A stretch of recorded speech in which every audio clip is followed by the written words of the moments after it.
Hello everyone, welcome to Synopsis IAS. I am Divyanshi Singh and I am selected as Deputy Collector in UP PCS 2020. Also, I have secured All India Rank 726 in UPSC Civil Services Examination 2020. इस lecture में हम cover करेंगे international relations में एक topic है Indo Pacific.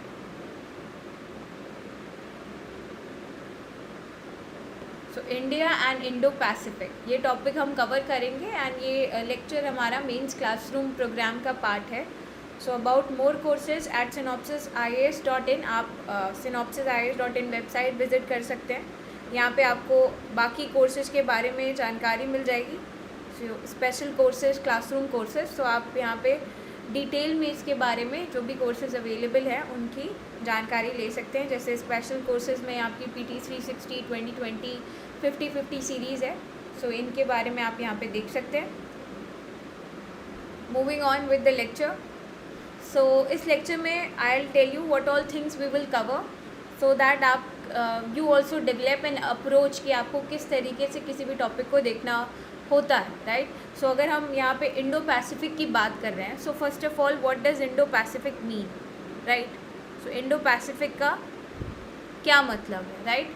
And then there are certain reasons, right, why earlier we used to focus upon Asia Pacific, right. जो global geopolitics है that focused on Asia Pacific, but now it has moved to Indo Pacific. So what are the reasons for moving towards Indo Pacific? What are the factors, right. Then India का क्या vision है with respect to Indo Pacific, right. India क्या, what does India consider Indo Pacific में, what are the takeaways for India, so what are the opportunities for India. And then opportunities के बाद आप challenges की भी बात करोगे, right. What are the challenges for India in Indo Pacific and then you will talk about the way forward. So इस तरीके से we will be proceeding in this lecture. So सबसे पहले अगर हम India and Indo Pacific region की बात करें, so what does Indo Pacific mean, right. So Indo Pacific actually talks about an integrated concept. It is an integrated concept which links Indian ocean and the Pacific Ocean, and जो भी areas हैं surrounding Indian ocean and the Pacific Ocean, the littoral states, they all comprise the Indo Pacific region, right. So ये यहाँ पर आपका Indo Pacific का मतलब है. It's an integrated concept. अब अगर हम बात करें डेफिनेशन ऑफ इंडो पैसिफिक की, सो डेफिनेशन जो है that varies differently for different countries. अगर आप USA की बात करते हो, so USA considers Indo Pacific from Bollywood to Hollywood, right. So that is from west coast of USA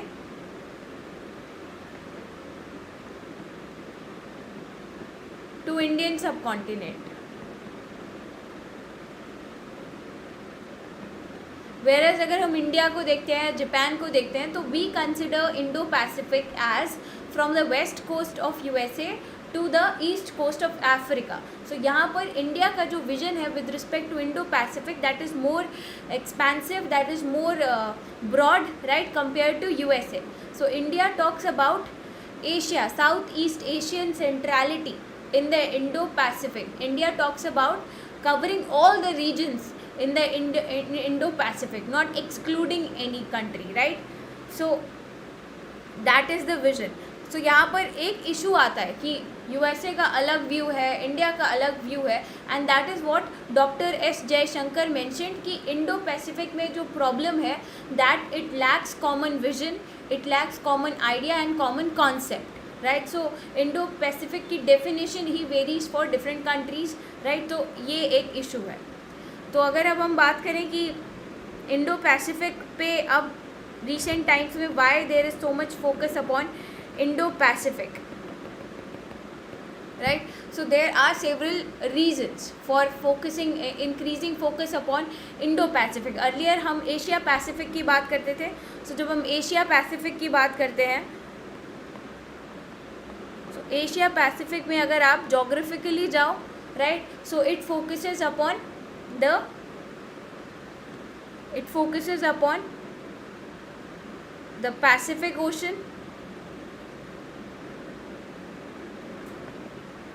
right, it focuses upon ASEAN. अगर आप आसियान कंट्रीज़ के बारे में जानते हो तो it geographically it focuses upon ASEAN countries more. Then it also focuses upon, अगर economically आप देखो तो APEC, Asia Pacific economic corridor. So इसके एशिया पैसिफिक इकोनॉमिक कोऑपरेशन, इसके बारे में, इस पर फोकस करता है. सो इन एशिया पैसिफिक अगर आप देखते हो कि politically it focuses more upon ASEAN countries, it focuses more upon China, right, it focuses more upon these ASEAN Nations, right. But Indo Pacific की अगर हम बात करते हैं, सो इंडो पैसिफिक का जो आइडिया है that includes Indian ocean and the Pacific Ocean, and it considers Indian centrality, India की centrality in the Indo Pacific, because India is emerging, India is one of the world's fastest growing economy, India is a emerging nation, emerging power, right. So India की centrality in the Indo Pacific is increasing. Why it is increasing, we will talk about that. So India की जो significance है that is increasing. So it considers जो भी geographically अगर आप देखो, so Indian ocean and the Pacific Ocean, and यहाँ पर आप इंडिया की सेंट्रलिटी जो है, rather than just focusing upon ASEAN, it focuses more upon India in Indo-Pacific. So India का क्या रोल है, इंडिया का क्या सिग्निफिकेंस है, राइट. सो अगर हम बात करें कि why we have shifted from Asia Pacific to Indo-Pacific, so there are several reasons for that.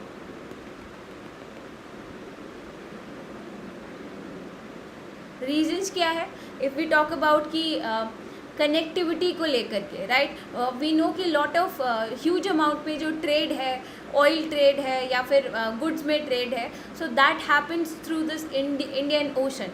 सो यहाँ पे there are important sea lanes of communication and choke points are there. So that means it is important for your from trade point of view. पूरा entire Indo Pacific, your strait of Malacca है, Bab el मंडप straight है, right, straight of होमरूज है. So they are all important choke points and they lie in the Indian Ocean, right. And if we are doing weaponization of sea lanes of communication, then it can be a problem for the global supply chain, right. So that means it is of a very strategic importance, right. Then अगर हम बात करें कि trade and economy की बात करें, तो ये जो पूरा एशिया पैसिफिक है, if you consider entire Asia Pacific, around 60% जो है वर्ल्ड की जो जीडीपी है, 60% of world GDP that comes from this region. And if you talk about कि 65% ऑफ वर्ल्ड पॉपुलेशन जो है वो इस रीजन में रहती है, so obviously there would be more significance of Indo Pacific regions, right. And in recent times we are seeing that China factor has emerged as a very serious problem for everyone in the world, right. So you see कि China पे countries are over depending on China. So now countries after post COVID countries don't want to depend upon China. Every country wants its strategic autonomy, wants कि supply chain जो है वो इस तरीके के कोई पैंडेमिक आता है, इस तरीके की इवेंट से सिक्योर रहे. We are not just dependent on one country, so that अगर आप किसी एक कंट्री पे डिपेंडेंट हो तो that country can dominate on several fronts, right. तो वो सब चीज़ें यहाँ पे लोग अवॉइड करना चाहते हैं. So China is a very big factor for shifting the focus from Asia Pacific to India Pacific. Why? Because China की एक तो एग्रेसिव पॉलिसीज़ हैं, aggressive expansionary policies of China, right. So आप साउथ चाइना सी में देख लो. सो south China Sea में the entire South China Sea is contested by China, कि वो पूरा उसी का पार्ट है. Then artificial islands China is constructing in that region. उसके अलावा भी चाइना की डेट ट्रैप पॉलिसी है, right, debt trap policy. So debt trap policy में इट गिव्स लोन जो है to the countries which ultimately can not pay off its debt, and then finally China take overs उनके strategic islands वगैरह.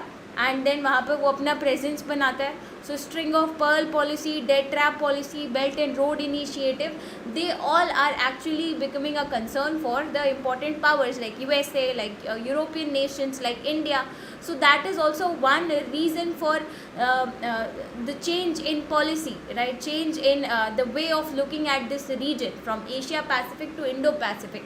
Because यहाँ पर हम देखते हैं कि India can be seen as a counter. India can be utilized as a counter to increase to that increasing Chinese influence, right, in world affairs in the region. So because we know India is a net security provider in the Indian Ocean, right? India is strategically located in the Indian Ocean कि China का जो dominance है that can be controlled, that can be curtailed.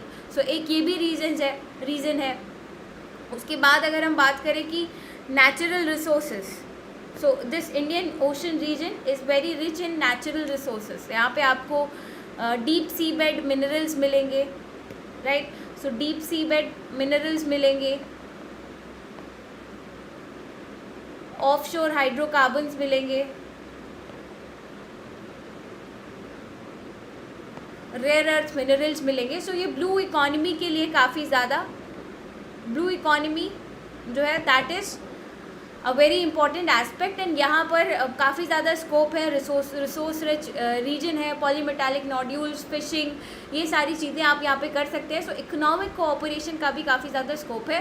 So that is why there we are seeing these days कि there is a shift, right, from Asia Pacific to Indo Pacific, right. So and then we talk about कि India का क्या vision है, India's vision with respect to Indo-Pacific.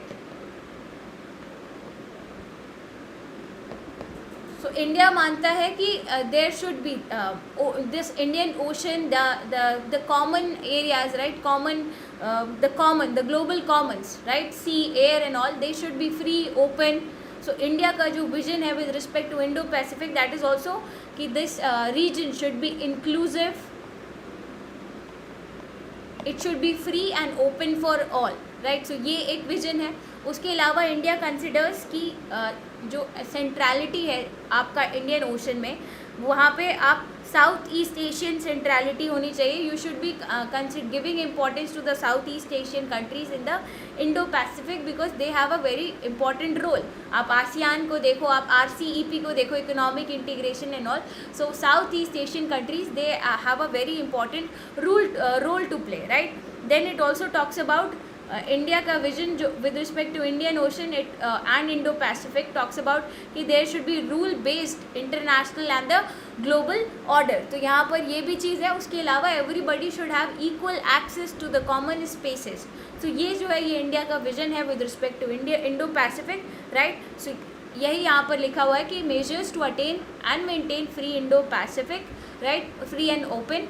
उसके अलावा a regional approach to the region's transition from brown to blue economy. So यहाँ पर again there is focus upon blue economy, polymetallic nodules है, rare earth minerals है, offshore hydrocarbons है, fishing है, and these resources are found. So there is a focus on blue economy also, right. Then there are opportunities and challenges which are arising from maritime impact of industry 4.0, how the twin conceptualizations of Sagar and Sagarmala might be made mutually reinforcing on a regional level.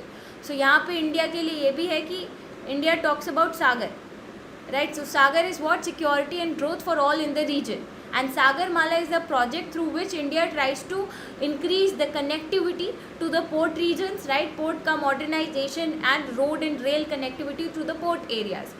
So India का vision है ये the twin concept. So they also actually focuses upon कि we need to develop this integrated region, right. India is a net security provider in the region and we talk about कि how we can integrate the region economically also, and also if when it comes to geopolitical interest, right, we need to counter Chinese increasing influence. So we also need an integrated region, right. So that is why India is forming several groupings like Quad is there, right. Then also cooperating with our neighbors, जैसे कि आपका Indian ocean rim association है, Indian Ocean Naval Symposium है. So there we talk about maritime security. There we talk about engaging more with each other, with these countries economically also. So that is all the significance of Indo-Pacific I am talking about. सो यहाँ पे role and implications for India in Indo Pacific. So Indo Pacific में India का क्या role है and India के लिए क्या अपॉर्चुनिटीज़ अगर हम बात करें. सो इंडिया के लिए काफ़ी ज़्यादा अपॉर्चुनिटीज़ हैं. अगर आप बात करो इकोनॉमिकली हम बात करें, सो इंडिया के लिए अपॉर्चुनिटीज़ हैं किस तरीके से. इंडिया का जो ट्रेड है, ट्रेड इन ऑयल या फिर गुड्स में, सो majority of it passes through Indian Ocean, right, and these sea lanes of communication and all. So they are, यहाँ पे इस region में peace and stability is very much important for India's trade, right. करीब 50% जो भी India का trade है, that is 50% of India's trade जो है वो सेंटर्ड है इंडो पैसिफिक में, राइट. सो इंडिया के लिए काफ़ी ज़्यादा यहाँ पर इम्पॉर्टेंट है इकोनॉमिकली इंडो पैसिफिक. देन अगर हम स्ट्रेटेजिकली देखें, राइट, अगर तो यहाँ पर दिस इंडो पैसिफिक में if we are all countries are coming together, right. So India यहाँ पर किस आइडियोलॉजी को सब्सक्राइब करता है. India talks about multipolar world, right. And in these situations we see कि bipolar world is arising. One part is USA, other is China is increasing. So to balance, यहाँ पे regional balancing को ensure करने के लिए, right, counter Chinese increasing influence in the Indian Ocean also. China का जो increasing unilateralism बढ़ता जा रहा है, right, Belt and Road Initiative है, String of Pearl policy है, सो और डेट ट्रैप पॉलिसी है. सो उसको काउंटर करने के लिए भी यहाँ पर ये ज़रूरी है, राइट. उसके अलावा इंडिया के अपने जियो पॉलिटिकल एस्पिरेशंस भी हैं. इंडिया को अपना प्रेजेंस बढ़ाना है in other regions like Africa, in south east Asian countries. So Indo Pacific जो है that provides a platform to India so that it can increase its role, it can increase its participation with these countries, right. And besides that, more importantly, sustainable development and blue economy का जो concept है that can be leveraged better, right.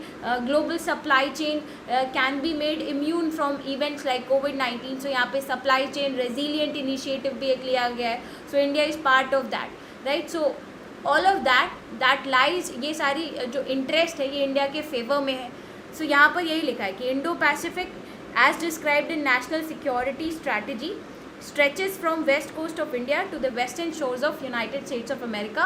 So ये क्या है, ये है USA का idea of Indo Pacific. India का आइडिया है कि we will also consider the east coast of Africa in Indo Pacific.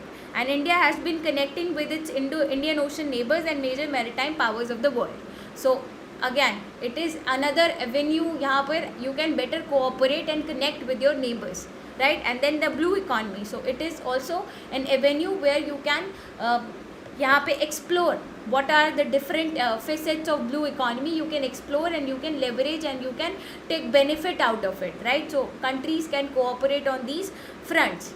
Then India की जो पॉलिसी है लुक ईस्ट पॉलिसी से, now we are focusing upon engaging east policy. So that is why India का अगर आप vision की बात करो, जो हमने बात किया था India's vision of Indo Pacific, so there we talk about कि India focuses upon South east Asian centrality. So यहाँ पर India wants to engage more with the south east Asian countries, right. Then India is also in the mode of enhancing maritime presence throughout the Indian Ocean region. So yes, India wants to increase its presence in the countries, Southeast Asian countries, in the African countries, in West Asia. So again, यहाँ पर cooperation की ज़रूरत है. Then India का role in Indo-Pacific is preserve its strategic autonomy.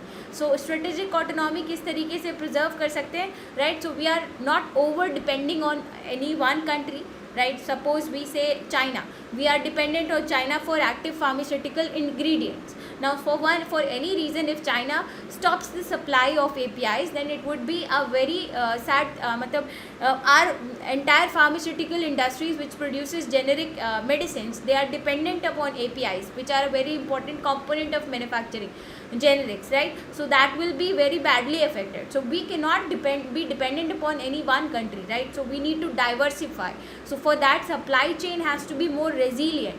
So that is why how can you maintain your strategic autonomy? So for that you need to integrate, you need to cooperate, you need to connect with more countries. आपको बेहतर तरीके से बाकी countries से भी connect करना पड़ेगा, right. So we talk about कि एक inclusive, open, rule based world order होना चाहिए, right, where you are not depending upon any one country but it is more of an integrated concept, right. Then China, we have spoken about China. China is a main threat, and USA considers China to be a main threat, right. And if India already quad grouping है, quadrilateral grouping, so that consists of India, Japan, USA and Australia. So यहाँ पर that is seen as a measure to counter Chinese increasing military presence in these regions. China's increasing assertiveness in these regions. So Indo-Pacific का idea also provides a platform where these like-minded countries can cooperate together on several fronts, including defense, including maritime security, right. Then India can take this opportunity to promote its interest in Southeast Asia. So we are talking about that, how economically India can engage with the Southeast Asian countries, politically engage with East Asian countries, and also on several geopolitical fronts, right. That India subscribes to the idea of multipolar world, India subscribes to the ideas of reformed multilateralism. So there India needs support of these countries also, right. So यहाँ पर it also provides avenues for more cooperation, but then there are several challenges in the Indo-Pacific region, right. अगर आप challenges की बात करो, so there are several challenges. One is China. We know कि Indo-Pacific का idea जो है that has been now developed more to counter China also. So one is the Chinese aggression and the debt trap policy. उसके अलावा maritime security would include the vital responsibility of safeguarding the sea lanes of communication. So there are cases where you see कि कई सारे choke points हैं, strait of Malacca है, Bab el Mandeb है, Suez canal है. So if you are weaponising these sea lanes of communication then global trade जो है वो बुरी तरह से इफेक्ट होगा, राइट. सो अगैन यहाँ पर इकोनॉमिक सिग्निफिकेंस भी है, ग्लोबल सप्लाई चेन इफेक्ट हो सकती है, तो इसलिए भी, राइट. उसके अलावा इंडिया के क्या इंटरेस्ट है, इंडिया को अपने लॉन्ग कोस्ट लाइन को को प्रोटेक्ट करना है, maritime security in the Indian ocean उसका ध्यान देना है, राइट. वी नो कि चाइना जो है that enters into India's sphere of influence, तो हमको वो भी देखना है कि India how India can avoid that, how India can stop that. So that is also one challenge, right, in the Indo Pacific. उसके अलावा China is very active in India's maritime space, so we have talked about that. So that is again then rule-based global order. So we talk about rule-based global order, but then we see China. China is not respecting the judgment of UN clause. So यहाँ पे rule-based order जो है countries they are not following. So that does not go in the interest of the entire world. So again that is also a threat. उसके अलावा North Korea का nuclear programme in South China Sea में जो चीज़ें चल रही हैं, they are all a challenge, right. उसके अलावा अगर आप देखते हो कि इंडिया के लिए क्या चैलेंजेस हैं इंडो पैसिफिक में. सो इंडिया की लिमिटेड मिलिट्री पावर है, लिमिटेड नेवल कैपेसिटी है, राइट. एंड देन इंडिया के लिए एक और चीज़ है कि India has to balance, right, its neighbour which includes China and also countries like USA, Japan, Australia. So India has to manage between its maritime strategies and also its continental strategies, because India cannot totally go against China.